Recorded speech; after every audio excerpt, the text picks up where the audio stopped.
RCF.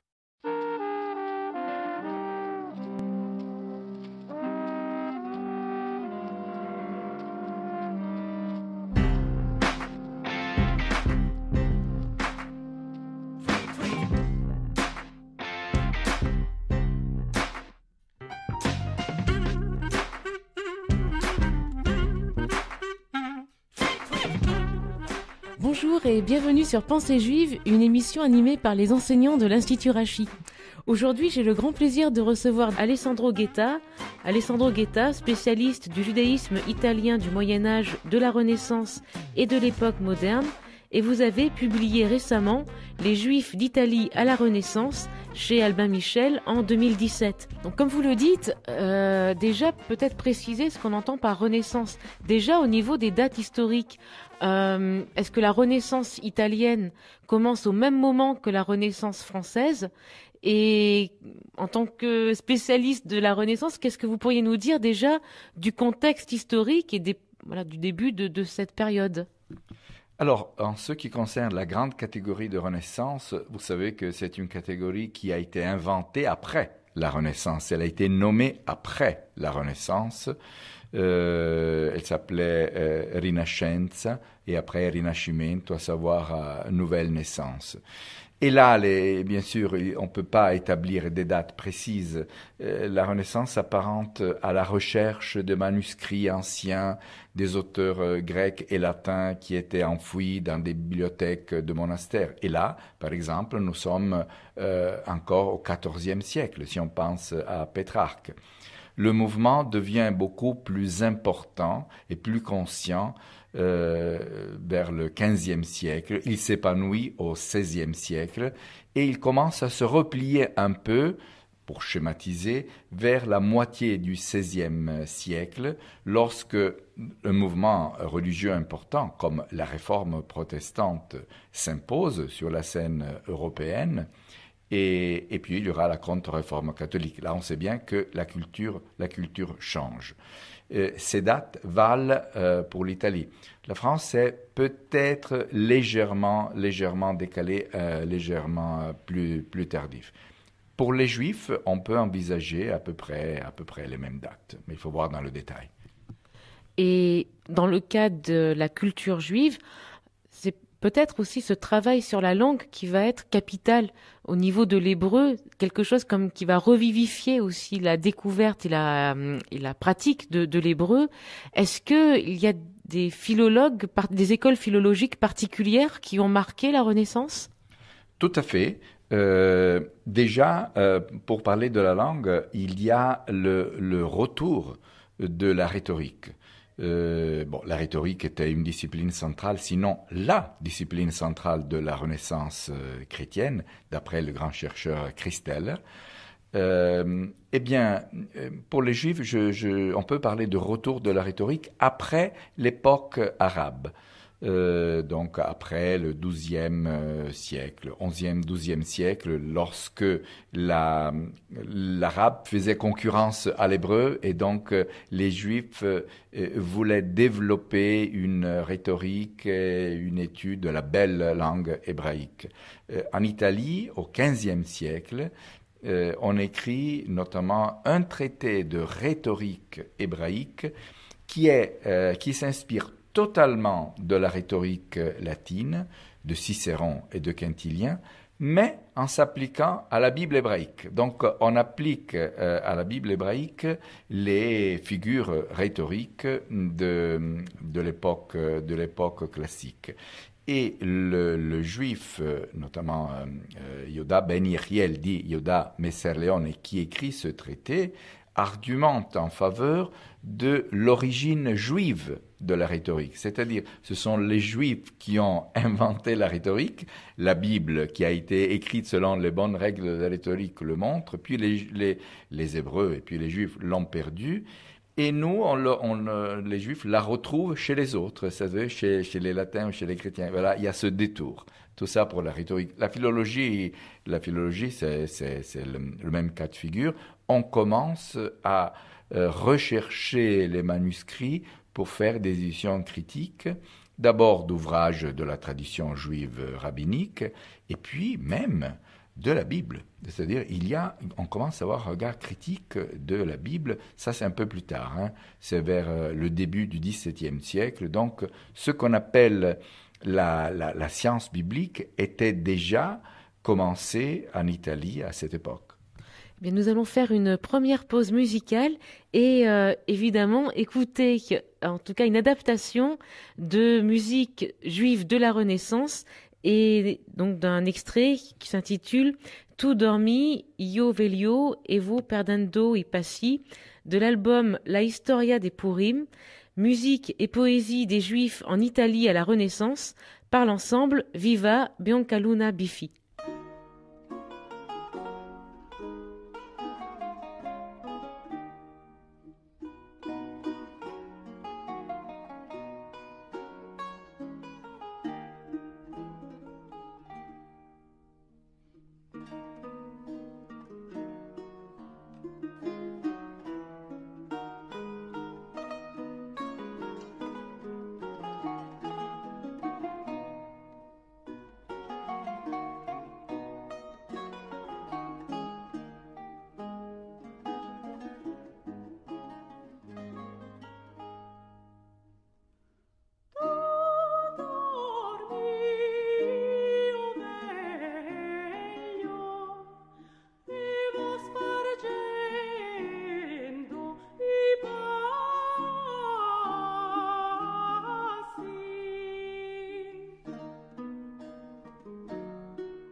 Et nous sommes de retour sur Pensée juive avec Alessandro Ghetta.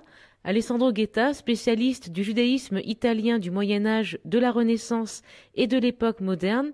Et vous avez publié récemment Les Juifs d'Italie à la Renaissance chez Albin Michel en 2017. Alors, nous avons, dans une première partie d'émission, réfléchi autour de la philologie et de la redécouverte de la philologie par les auteurs juifs de la Renaissance. Cet apport des savants juifs à la philologie est essentiel. Mais est-ce qu'il n'existe pas également d'autres genres littéraires qui sont pratiqués dans les communautés juives ? Naturellement. La musique qu'on vient d'écouter, qui a été choisi très à propos, je dois dire. C'est une musique de la Renaissance sur un poème d'un poète chrétien de l'époque qui était très célèbre. Et il est intéressant de remarquer qu'un poète juif du début du XVIe siècle qui s'appelait Yosef Tsarfati, à savoir Joseph le Français, il vivait à Rome, mais il était évidemment d'origine française, a traduit ce poème qui était un best-seller, qui était une chanson que tout le monde chantait, il l'a traduite en hébreu. Moi, je crois que la traduction est meilleure que l'original, mais ça, c'est une question personnelle. Ce qui est intéressant, c'est que la traduction hébraïque, elle se sert de son ton biblique, c'est-à-dire sa langue est exclusivement biblique par un ajout une juxtaposition de citations. Naturellement, en empruntant au langage du Cantique des Cantiques, la langue érotique, et ainsi de suite. Donc, la poésie est absolument un genre littéraire qui se répand et qui est typique de cette époque. Puis, on peut parler du commentaire de la Bible, naturellement. Jusqu'à il y a peu de temps, on pensait que la saison des commentaires bibliques juifs était achevée avec ce qu'on appelle le Moyen-Âge. Eh bien, ceci n'est pas vrai. Nous avons au moins 2, sinon 3 grands commentateurs bibliques à cette époque, à savoir le XVIe siècle. Le principal s'appelait Ovadia Sforno, c'est un très grand personnage qui écrit un commentaire biblique qui emprunte à des catégories de la Renaissance, notamment l'imitatio Dei, l'imitation de Dieu, où on voit que l'homme est supérieur aux anges. Et ceci est un trait, typiquement, si on pense à Pic de la Mirandole, dans sa oraison célèbre, c'est-à-dire c'est un anthropocentrisme, l'homme est au centre de la création, qui est typique d'une mentalité de la Renaissance. Donc, même dans l'exégèse biblique, il y a effectivement une démarche typique de la Renaissance en général. Et on découvre, mais là c'est un cours, on découvre d'autres commentateurs de la même époque qui ont commenté d'autres livres bibliques et qui sont encore en manuscrit. Donc les chercheurs sont en train d'étudier et d'éditer ces textes.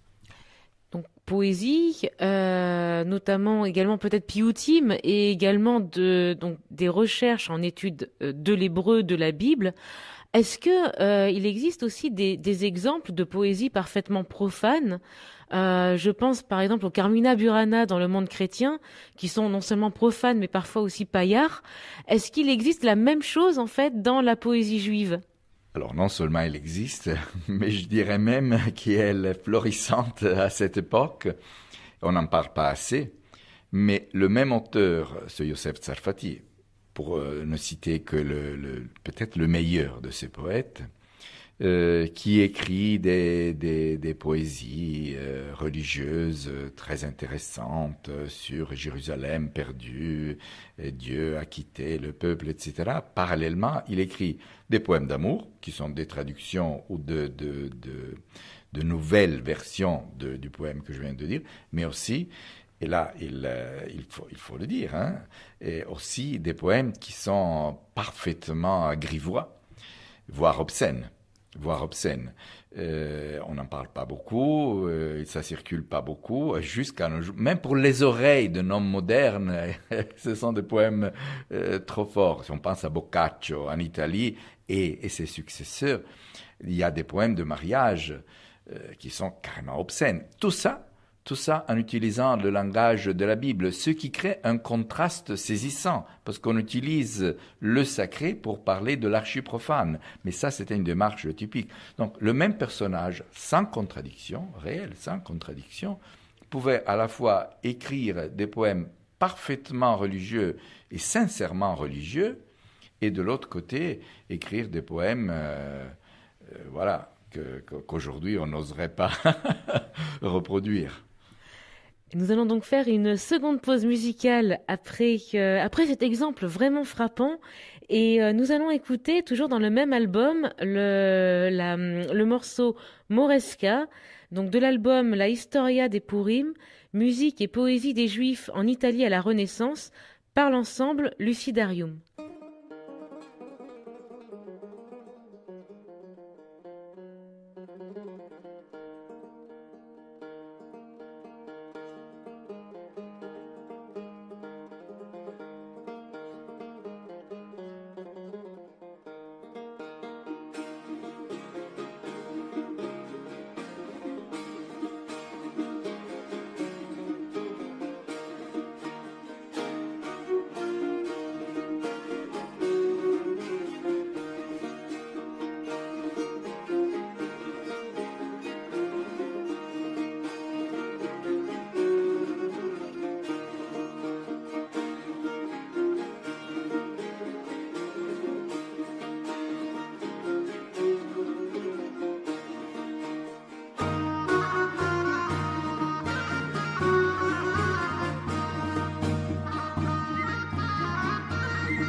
Et nous sommes de retour sur Pensée juive avec Alessandro Ghetta pour invité.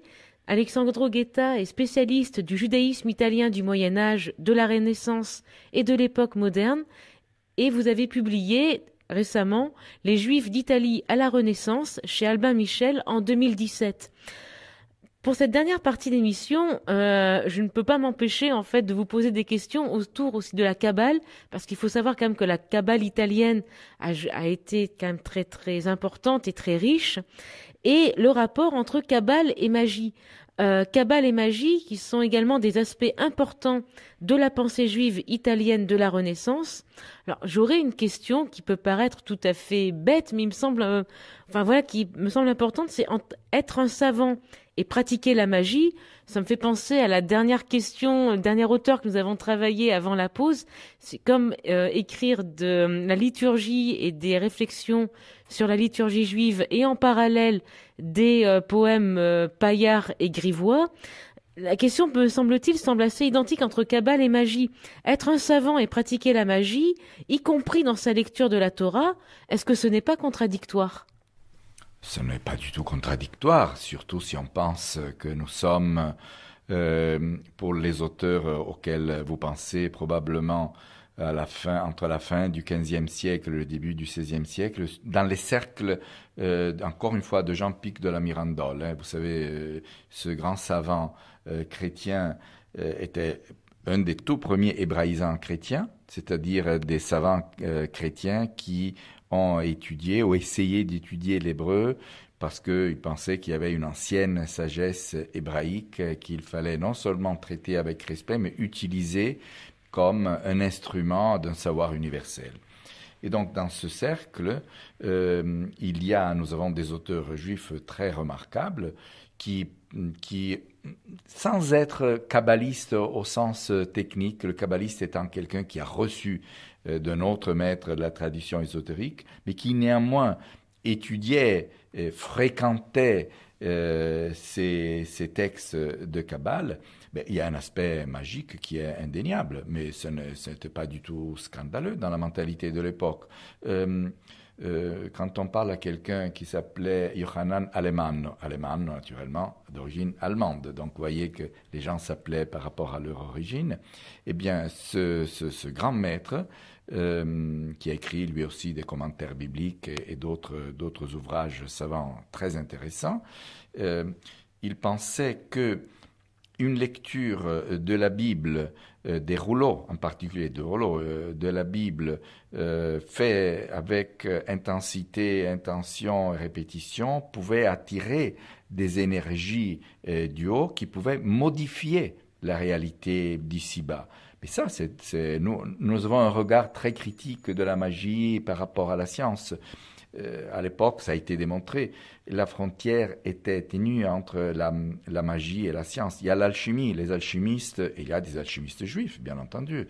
Les alchimistes sont à la frontière entre science expérimentale et vision quasi-magique. Donc non, ce n'est pas un scandale, nous avons ces figures. En revanche, ce qu'on peut dire, c'est que la Kabbale étant la doctrine ésotérique juive, cette doctrine devient, dans l'époque dont nous parlons, elle devient de plus en plus de ésotérique à doctrine répandue, exotérique, c'est-à-dire que elle se répand chez les lecteurs communs. On publie les textes de la Kabbale, ce qui était en soi un scandale, parce qu'une fois le texte publié, il était à la portée de tout le monde. Et il y a eu des résistances à ces impressions, mais à la moitié du XVIe siècle, les textes fondamentaux étaient imprimés, et petit à petit, la Kabbale devient une sorte de culture à la fois savante et populaire. Mais ce qu'il faut dire, c'est que l'attitude rationnelle portée par la philosophie, une philosophie peut-être vieillie, un aristotélisme vieilli qui est mis en cause, ne cesse jamais d'exister. Les kabbalistes, surtout italiens, étudiaient en même temps la philosophie, qu'ils voyaient comme le savoir encyclopédique et scientifique nécessaire pour faire l'homme cultivé.